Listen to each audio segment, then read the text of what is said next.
guy named John Mendoza. For those that don't know, we're going to do a little bit of a dive into John's magic today and look at some of the greater hits. And really, John was a voice of a generation. I know that I got the fruits of that because I knew a couple of his students. One in particular was a guy that was a huge influence on me, Chris Kenner. Right. And he spoke of John highly often, and I know that he was a big influence on his magic. And our very own Chris Korn, who's come and done events here with us at CC, he was definitely one of the Mendoza students, and very close to John. And you're from that area too, right, Steve? Yeah, I mean, I certainly wasn't a student, but I've seen him lecture, and I've run into him, several times. And what can you say about him? He's just a very nice man. And whenever someone like a John Mendoza dies, I feel like one of my uncles died. Right. You know what I mean? It's like, that's how I feel about those people. When you see Skinner or one of these guys, it's like, they're like like when your uncle dies, it's like, he was the cool guy that you really looked up to, and and now he's just kind of gone, And those guys like that, like the ones that do like really great magic like that, they almost, I know it's an illusion, but you have this like feeling in your heart. I know I do when I watch these guys. It's like, they're never going to die. They're going to live forever because they are like superheroes, like we were saying, right? It's like, they're larger than life. Yeah. And it's like interesting to think of that just a generation before them were a bunch of really great magicians that there's no video on, or very little, right. And there's not, and magic books aren't being published as much. And the magic books that are about them are written about somebody else looking back on what they did, as opposed to now the culture, I guess, of magic is people tend to want to document their work in a book. Mm-hmm. Right. I mean, and that's generally what people do. So there's some record of it. Right.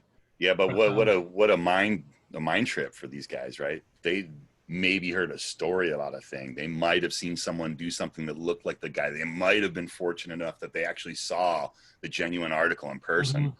Otherwise, it's just like active imagination, right? Like all the time to like imagine how these things are going to be and do them for people. And that's, it's almost like they had stronger creative muscles than we do because they had to, right? Yeah, really. I saw John lecture twice. Okay. Right? One was at the Midwest Magic Jubilee in St. Louis. Okay. And it seemed like he had like the prime spot, right? Like the 4 o'clock on the last day, the one everyone's going to be at, like that right. kind of a deal. Right. And it was just like a room, like a big room with about 200 people, guys standing on chairs.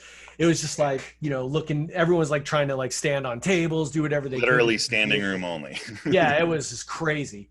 And then the last time I saw him was probably just a year ago, maybe 2 years ago. He lectured at the local club and there were 25 people there. Wow.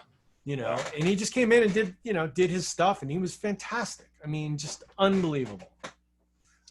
Just all the good stuff. That's really awesome, man. Yeah. I really admire his magic and his thinking, right? He definitely has some different thinking, and I think that he was an innovator in a lot of things. I think so too. And let's start looking at some clips. And this one is interesting because this was always, John considered this to be his opener, mm-hmm. right? This was his way to basically establish that he, like, if you have an uncle that did some magic, or you had a friend that did some magic tricks, he's trying to separate himself from that. And this opening routine was his way to say, hey, look, without saying, I'm a little bit better than those guys that you've seen before, without saying those words. You know what I mean? Mm-hmm. Right, exactly. So, yeah, so let's get into the thing here, and let me do this. Here we go. And I think we can you can see this, Steve? Oh, I know those people. You know those people. I think we're in. Got it. Here we go. My name's John Mendoza. I need to warm up a little bit, kind of a warm-up starter, so I'm going to do something that's kind of easy with some dice. It's not really a trick. It's not going to fool you. It's not going to fool you. It's not a trick. It's just kind of a show-off thing. It's not really a trick. It's not going to fool you. It's one of those I can do it, you can't things. It's just a fancy way to shake up dice. Shake the dice like this, and your friends will say, man, I don't want to play Yahtzee with him. Here's what it looks like. Kind of fancy, huh? See, but I had a problem whenever I did it. I could never see what number I rolled. Isn't that crazy? And I thought if I could pick them up in pairs, they wouldn't have time to stand up like that. But that shows you how wrong you can be. Now, there's one way you can do it. So they won't stand up, and that's if you start with them in a little bitty square like this. Now you cover them, shake them, shake them, shake them, shake them, shake them, nothing. See, they just don't do it when you do it like that. In fact, they're so big, they almost don't fit inside the cup. So if you start with them in a little square like that and shake them all night, never get them to stand up. I'll show you something kind of crazy. I thought if they're always going to stand up like this and I can't see what number I rolled, I might as well learn to do something with them. So this is what I learned. How many dice, how many spots on top of that die? 5. Very good, very fast. Okay. Would you believe if I told you there's a 5 on top of that stack? Yes. I got some land I want to sell you. What's on top there? You know, a lot of people think I cheat when I do that, so I'm going to ask you, would you, sir, just pick any one of the 5 dice? Any one at all? Oh, thank God you took that one. I'm going to shake these, and when I get them onto the cup so I can't see them, I want you to roll that die. Okay? Whatever number you roll, I'm going to make come on top. But make sure that mine are all under the cup so I can't see them. Make sure your roll stays on the table. Okay? Okay, go ahead and roll. 6. Good, 6. I'm really glad you rolled 6. Because I have never in my career missed on a 6 by more than 2. Okay?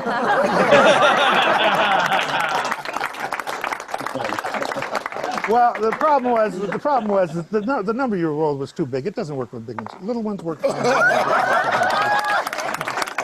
You know why big ones work and little ones don't? What? See, you're not paying attention because big ones. Thank you.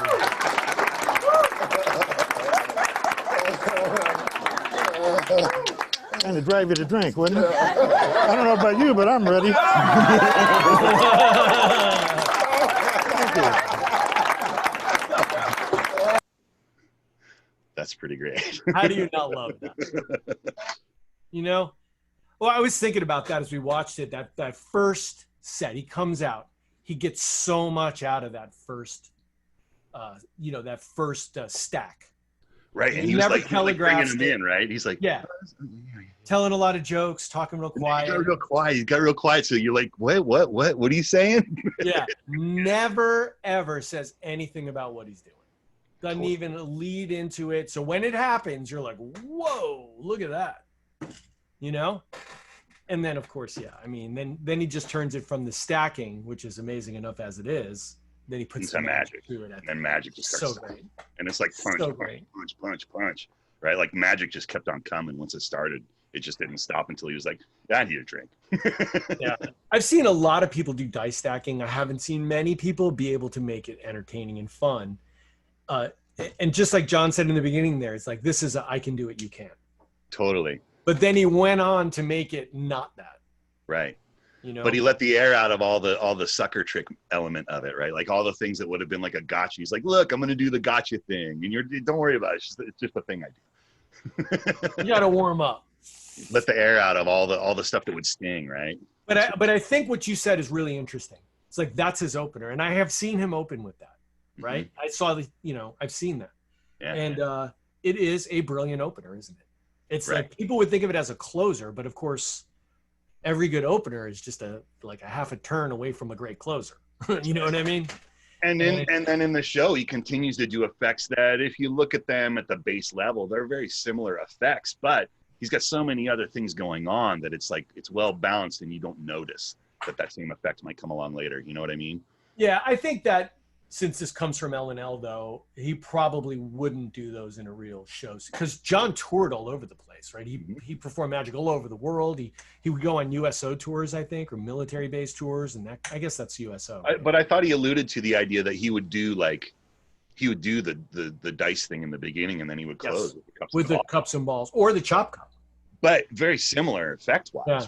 And you just don't notice because it's dice and it's the shot and it's it's very different objects, so you don't really, your mind doesn't make the connection immediately that you might have been doing the same trick. I think there's so much different stuff that's hitting you that you don't make that sort of connection. Yeah.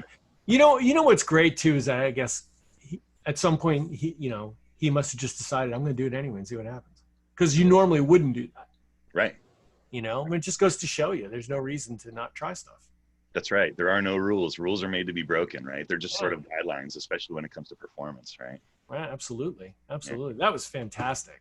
That was really great. Cool, right? Yeah. All right, so let's get into this next one. This next one's a little bit more involved. It's a little bit longer. It's a card thing, but well, I don't want to say too much because I don't want to spoil it because there's a lot going on here, and it's pretty beautiful. This is the one, I think, right?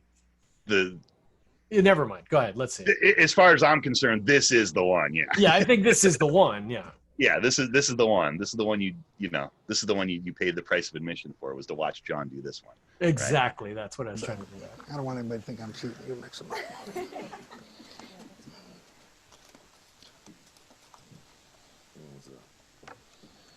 Yeah, let me make sure. I want to take one card out of here. The one you named, I don't want it used again. Let's take that out of here. Okay. I just don't want that used again. Okay. We're going to try a little experiment. This doesn't always work, so I don't want you to feel bad if it doesn't work, but it's not really a trick. It's not going to fool you. It's just a little experiment. And what I'm going to do is deal out some hands of poker. Now, to participate in this experiment, you don't need to know how to play poker, so don't worry anything about that. We're going to try a little experiment, and I'm going to ask if you would, do you mind taking a hand for me? And Janelle? Yes. Frank? And if you would take a hand. Now, what I'd like you to do, I'd like you to look at your hands, and I would like you to each think of a card. One of the cards in the hand. Do me a favor, don't tell anybody else what the card is. If you've got friends or something behind you, don't say, I'm going to think of this one. Just, I want you to be the only one that knows what the card is. You have one? Mm-hmm. No one? No one? Got one? Everybody got one? You want to mix your hands up or anything a little bit, or no? You're happy? Can I have your hand? Don't forget your card. Might be just a little while before I ask you about it, okay? Right, don't forget your card. Might be a little while before I ask you about it. Don't forget your card. Might be a little while before I ask you about it. Can you guess what I'm going to say? Don't forget your card. Might be just a little while before I ask you about it, okay? Now, like I said, there's not really a trick. It's just more of an experiment. It doesn't always work, so we'll see what happens. I'm going to deal out hands of poker. I'll deal out 5 this time. Save a little time. In a minute, we're going to try a little experiment. What I'm going to do is show you each of the hands one at a time. And I'm going to ask you if you see your card in the hand, the card you're thinking of. If you do, tell me that you see it, but don't tell me which one it is, and we'll have a little fun, okay? Sorry what I mean. You're thinking of a card, right? Do you see the card in that hand? No.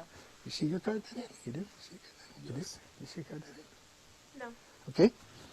I'm going to start with you, Janelle. I'm going to ask you one at a time if each of these cards is yours. Okay. I want you to just say no to me 5 times. In other words, I want you to lie to me in your card. Okay? Just say no 5 times. Okay? Is that your card? No. Is that your card? No. Is that your card? No. Is that your card? No. Is that your card? No. A lot of experience in saying no 5 times, huh?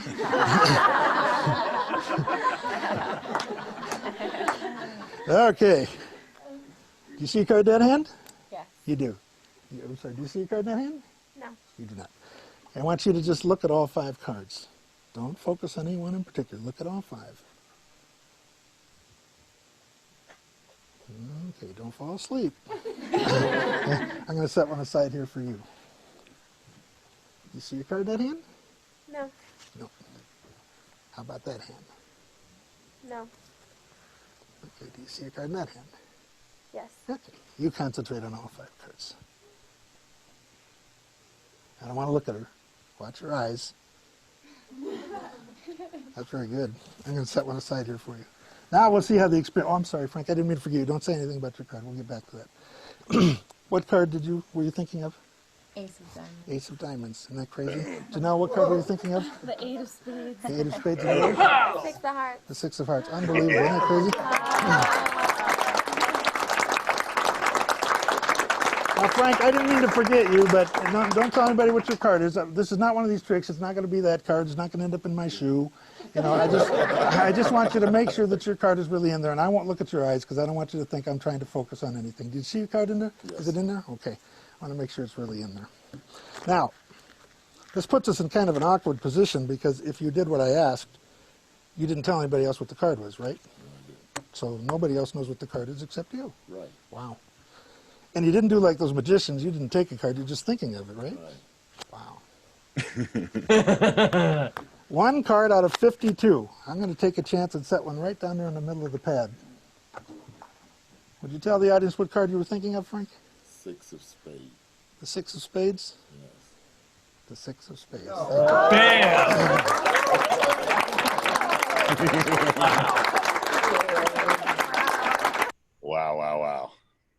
That struck me as very like Danny DRT's when he was doing that bit where he's going, so you didn't take a card out and put it back, you just looked at it, right? Wow, that's like, you know, just very like, let me emphasize how unbelievable this is going to That's be. right. You know, let's reiterate the conditions here. Exactly. Yeah, but what's clever about it is he's not going, how fooled will you be when I turn over this card, and it's like paving the way kind of a thing, which takes away the punch. He's just going, so you didn't even take it out, you just, and wow, that's amazing, you're just thinking about it.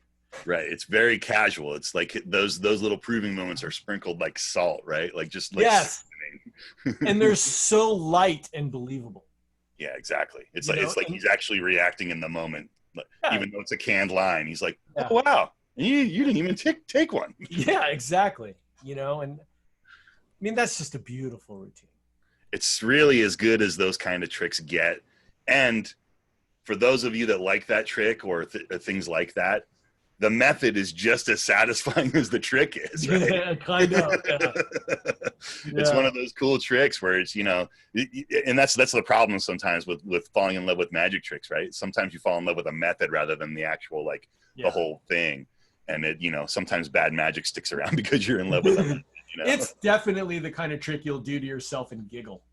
Exactly. You know what I mean? It's a fun one to practice and a fun one just to think about the concepts that are going on and how the whole thing works, because it really is a brilliant thing. Cause it's almost a self-working trick with a little bit of handling, right? Little, yeah. It's pretty amazing, man. It's pretty amazing. I really love it. It's really a cool thing. So another thing that John is really famous for is he pioneered a certain area of the cups and balls effect, right? I don't want to say anything yet because we should watch the trick, but he is definitely a pioneer in a specific area of a thing that you can do with cups that's not just a cup, right? We'll talk about it afterwards, but really he's, you know, he was the guy that sort of paved the way for a lot of other things to come after him in cups and balls magic, even though it was already an ancient trick by the time John got a hold of it. Someone came up with a new way of doing things, and yeah, well, let's get into the thing. Let's take a look here. It's really great. So this is John Mendoza doing the cups and balls his way. Okay, I'm going to finish this set with what is considered to be the oldest trick in magic. I tell you, these cups are solid gold, but I don't think you'd buy it this time. Uses 3 balls and 3 cups. That's 1, 2, 3 cups, and 1, 2, 3 balls. 1, 2, 3 cups, and 1, 2, 3 balls. Do everything fair. I'm going to put 1 under there like that, no cheating. 1 under there like that, and 1 under there like that, no cheating. I'm going to show you some very simple magician's moves. I'm going to start by making this ball leave and join this one over here. Watch it, just like that. Takes a little touch, just like that, to put 2 over there, and 1 over there, just like that. Now, if I wanted the ball to go over here, what I have to do is reach through here and take it, drop it back in that cup. That leaves just 1 there. Take it out of this cup, drop it in there. That leaves 2 there. And it goes down there. I'm going to do it again, and this time I'm going to do a very unusual move. This is called the double touch. I put 1 under there like that, 1 under there like that, and 1 under there like that.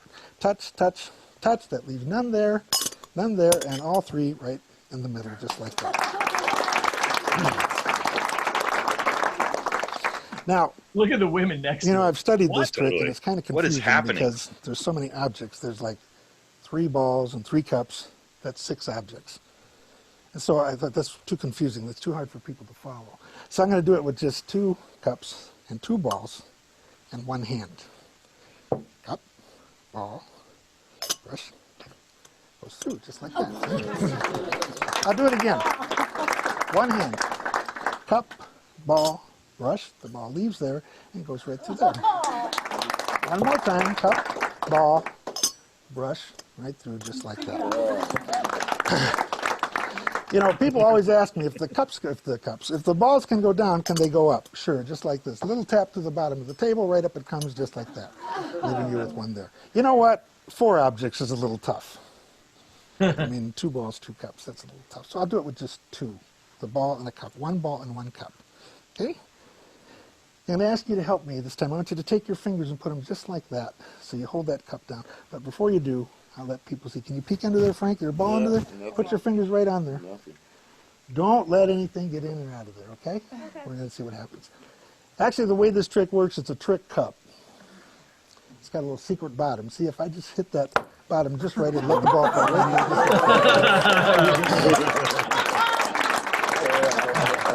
I'm going to do it one last time. This time, keep one eye on the cup, one eye on the ball, and one eye on the hand it goes into. And I'll do it slow motion.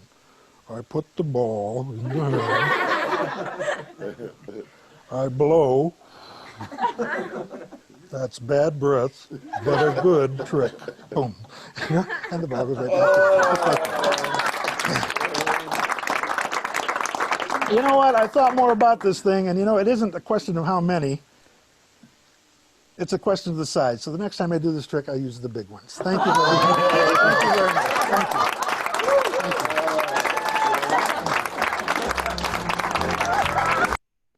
Really, really good. Oh man, just one of the best cups and balls, really.